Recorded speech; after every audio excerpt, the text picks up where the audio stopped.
மகாராஷ்டிரா துணை முதலமைச்சர் அஜித் பவார் சென்ற விமானம் விபத்துக்குள்ளாகி தற்போது மிக ஆபத்தான நிலையிலே மருத்துவமனையில் அவர் அனுமதிக்கப்பட்டிருக்கிறார். மராட்டியத்தில் பாராமதி என்ற இடத்திலே விமானம் தரையிறங்கிய போது விபத்தில் சிக்கி இருக்கிறது. தொழில்நுட்ப கோளாறு காரணமாக விமானத்தில் தரையிறக்கும் பொழுது விமானம் விபத்தில் சிக்கியதாக கூறப்படுகிறது. தற்போது அந்த விமானம் விழுந்த இடத்தை நாம் பார்க்கலாம். எந்த அளவுக்கு சிறிய ரக விமானம், அவரும் அவருடன் சிலரும் மட்டும் சென்றிருக்கிறார்கள். விமான விபத்தில் சிக்கிய மராட்டிய துணை முதலமைச்சர் அஜித் பவார் தற்போது மருத்துவமனையில் அனுமதிக்கப்பட்டு சிகிச்சை அளிக்கப்பட்டு வருகிறது. ஆனால் அவருடைய நிலைமை என்ன என்பது குறித்து எந்த தகவலும் இதுவரை வெளியிடப்படவில்லை அதிகாரப்பூர்வமாக. விமானம் விபத்து நடந்த இடத்திலே மீட்பு பணியில் தீவிரமாக ஈடுபட்டுள்ளார்கள். ஏன் நடந்தது, என்ன தொழில்நுட்ப கோளாறு என்பது குறித்து இனிமேல் தான் தெரிய வரும். பிளாக் பாக்ஸ் கண்டுபிடிக்கப்பட்டுதான் தெரிய வரும். ஆனால் தற்போது மராட்டிய துணை முதலமைச்சர் அஜித் பவார் சென்ற விமானம் தரையிறங்கிய போது விபத்து நடந்ததால் அந்த இடமே தற்போது பரபரப்பாகவும் பெரும் செய்தியாகவும் தற்போது மாறியிருக்கிறது. தனி விமானம், இது சிறிய ரக வகையிலான தனி விமானம். அந்த பயணித்த விமானம் தற்போது பாராமதி விமான நிலையத்தில் விமானம் தரையிறங்கிய போது இந்த விபத்து ஏற்பட்டிருக்கிறது.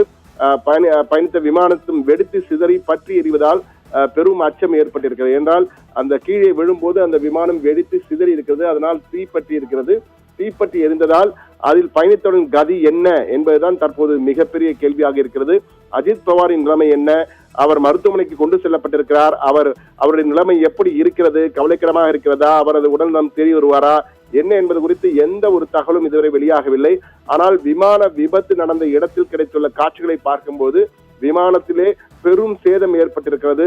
அதில் பயணித்தவரின் கதி என்ன என்பது மிகப்பெரிய கேள்விக்குறியாக இருக்கும் என்பதுதான் தற்போதைக்கு நமக்கு தெரிய வந்திருக்கிறது.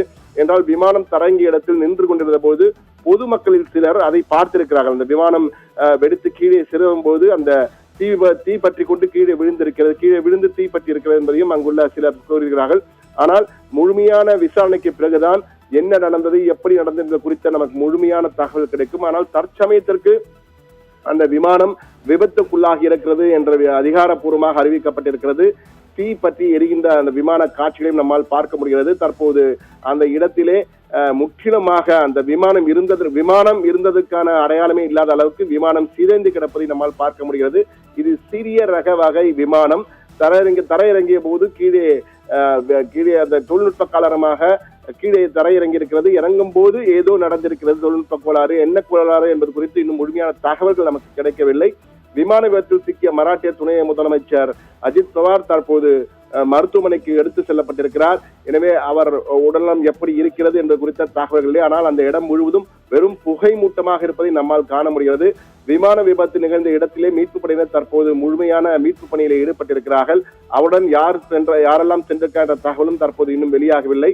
ஆனால் தற்போதைக்கு அவர் உடல்நிலை குறித்த தகவல் வெளியாகதால் என்ன ஆயிற்று அவருக்கு என்பது மிகப்பெரிய கேள்விக்குறியாக இருக்கிறது என்றுதான் கூற வேண்டும். அந்த பாராமதி விமான நிலையத்தில் அந்த கிராஷ் சைட் என்று அழைக்கப்படுகின்ற அந்த விமானம் கீழே விழுந்த இடத்திலே தற்போது ஒட்டுமொத்தமாக அந்த மீட்பு படையினர் மீட்பு பணிகளிலும் அந்த பிளாக் பாக்ஸ் என்பதை தேடும் பணியிலும் தற்போது ஈடுபட்டிருக்கிறார்கள். அந்த காட்சிகள் தற்போது அங்குள்ள விவசாயிகள் எடுத்த காட்சிகளை தான் தற்போது நாம் பார்த்து கொண்டிருக்கிறோம். அந்த காட்சிகள், அந்த விமானம் தீப்பற்றி எரிகின்ற காட்சி, அதே போன்று கீழே விமானம் சிதறி இருக்கின்ற பாகங்களை பார்க்கும்போது விமானம் சென்றது போல இல்லை, அந்த அளவுக்கு உடைந்து சிதறி இருக்கின்றன பாகங்கள். அந்த அளவுக்கு பெரும் விபத்து ஏற்பட்டிருக்கின்றதான் கூற வேண்டும். இந்த விபத்து ஏன் ஏற்பட்டதன் பின்னணியில் என்ன, தொழில்நுட்ப கோளாறு என்ன ஏற்பட்டது குறித்தெல்லாம் தற்போது மீட்பு தீவிரமாக அந்த மீட்பு ஆலோசனையில் ஈடுபட்டு தீவிரமாக மீட்பு பணியிலே ஈடுபட்டிருக்கிறார்கள். தற்போது ஒட்டுமொத்த இந்திய நாடும் ஒரு அதிர்ச்சிக்குள்ளாகும் வகையில் இந்த செய்தி வந்திருக்கிறது.